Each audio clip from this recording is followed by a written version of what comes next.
haven't been properly introduced. I'm Buffy, and you're history.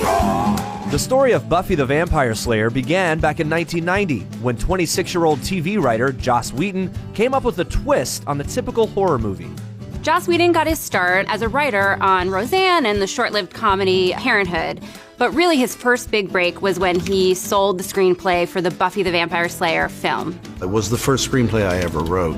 It came from my love of horror movies and my love of telling people how they should change what they're doing, because I felt very upset about the horror movies killing all the girls, particularly the blonde party girl. I was like, what's that deal? So I had the idea right out of college.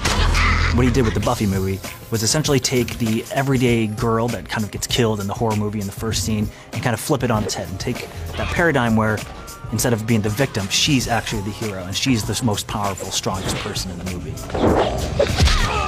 The 1992 film was about a California cheerleader who finds out she's the chosen one. I've been chosen, Buffy. Do what? To stop the vampires. Does Elvis talk to you? Christy Swanson played Buffy, Donald Sutherland was her mentor, and of course Luke Perry was the love interest in the film. Buffy, you're not like other girls.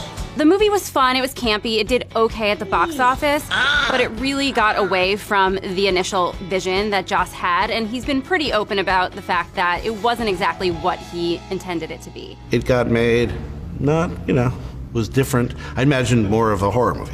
After the Buffy movie, he kind of worked around Hollywood as a script doctor. He worked on Toy Story, he worked on Alien Resurrection. A few years later, the people who actually owned the rights to the film approached Joss and asked him if he would be interested in turning it into a TV series. When it was proposed as a TV show and I really started thinking about it, that I said, oh, there's something to do here beyond just, punching a genre in the face. There's something to say about people. I didn't realize how much I would do, how far I would get, but that was the genesis of kind of my career as a storyteller at all, instead of just a yarn spinner, was going, okay, high school is hell. Yeah, I can work with that. I can make people feel what these guys are going through and not just go, ooh, exciting. It's dead. Yep. Whedon pitched the show as a X-Files meets My So-Called Life drama, which basically meant it would take the Monster of the Week format and merge it with an angsty teen drama. It took everyday high school problems, people stealing your boyfriend, cheating on tests, bad teachers, bad parents, and really kind of making them almost into monsters themselves. Can I just say one thing? Help! Joss set the show in the fictional California town of Sunnydale. Have a good time. I know you're going to make friends right away. Just think positive. And he put the high school on top of a gateway to the demon underworld, which he called a hellmouth. This is the type of world where witches, vampires, demons, all these things exist. Strange stuff happens all the time. All right, yes, date and shop and hang out and go to school and save the world from unspeakable demons. I want to do girly stuff. In 1997, Buffy the Vampire Slayer was greenlit by the WB network. 18-year-old Sarah Michelle Gellar landed the title role. Thank you. And look, I won't go far, okay? If the apocalypse comes, beat me. Gellar was a child actress who did a lot of national commercials, which is kind of funny when you look back at it now. I just found out right now a regular hamburger is only 39 cents at Burger King. Sarah Michelle Gellar also had already won a Daytime Emmy for playing Kendall Hart in All My Children. Mona Kane Tyler, survived by her daughter Erica Kane and her granddaughter Bianca Montgomery. A granddaughter? What about me?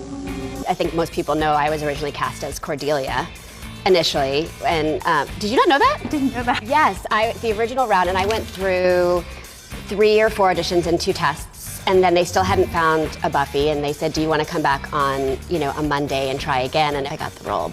Are you ready for this? I don't know. Maybe this wasn't such a good idea. I think in the writing and in the concept, we knew that there was really something there, and I thought this could be really fun and something different.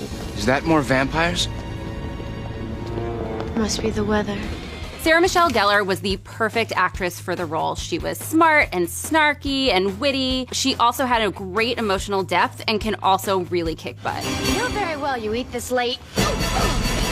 You're gonna get heartburn. Get it? Heartburn? I remember casually mentioning that I had my brown belt in Taekwondo. They made it seem like, okay, well, it's not a big deal. Like, we weren't looking for that. We were gonna train whoever got the role. And then Joss told me, like, years later, they were like, what? You know, but I wouldn't have known that on the day. They all seemed like, oh. 23-year-old Allison Hannigan was cast as Buffy's best friend, Willow. It's all about emotional control, plus obviously magic. Today, Allison Hannigan is known for her role on How I Met Your Mother and, of course, the American Pie movies. But at the time, she was a little-known actress who actually had to audition several times for the part. I kind of have this burning desire not to flunk all my classes, and I heard a rumor that you were the person to talk to if I wanted to get caught up. Oh, I could totally help you out. If you have 6th period free, we could meet in the library. When you first meet Willow, she's this bookworm. She has no confidence whatsoever. And one of the greatest character arcs of the entire series was really watching her come into her own with her magic and her powers, and really just her confidence in who she was. The magics I used are very powerful. I'm very powerful, and maybe it's not such a good idea for you to piss me off. So I had gone in and read with Sarah and Nick. I couldn't say the lines to save my life, but you know, the chemistry I thought was good. I knew the second she came in the room, I was like, oh, that's her, like, obviously. And then I ran into Nick at like Formosa Cafe, and he said something very cryptic like, don't worry about it. And I'm like, well, what does that mean? Does that mean I got it, or just don't worry about it because I didn't get it? And I was like, this is awful. And so like a week later, they called and told me.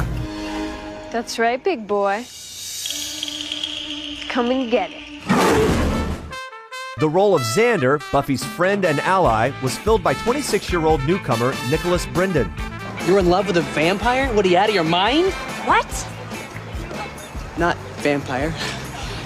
How could you love an umpire? Everyone hates him.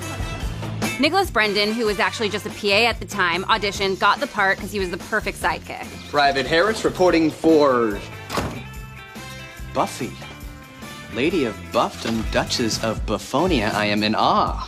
So people are saying, so why did you take this part? I'm like, it took me.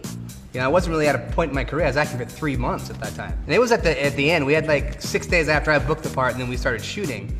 So it was like 2 days of elation. And then, can we curse on this? Okay. And then 2 days of you know, just like I couldn't, like, I don't know if I can do this. I laugh in the face of danger. Then I hide until it goes away. 28-year-old David Boreanaz played Angel, the hunky vampire with a soul who wins Buffy's heart. As much as I hate to say this, we should really go kill bad guys. David Boreanaz, he had most recently starred on Married with Children as Kelly's boyfriend. Sir, I hope you don't mind. I'm taking your daughter out tomorrow for her birthday. No kidding, it's your birthday? From the moment that you see Buffy meet Angel, you just know this is going to be a love story for the series. Why are you following me? I know what you're thinking. Don't worry, I don't bite. I got a call to go in and read for this character. It was like 6 out of 12, I think it was. It was a short arc character. So I went in and read the scene. It was very brief. I was like, I don't know, I can't really remember what it was. I think it was falling off a motorcycle or something, and then I did this flip and saved her. Or there was something mysterious and brooding about it, because it was all, Angel was all brooding in the beginning. In the beginning? Yeah. Right. David Boreanaz came in and read, and after he left, I turned to the women in the room, and they were just puddles. There were just puddles next to me, and I was like, I guess we're casting this one then. And like, they just, yeah, he had that thing.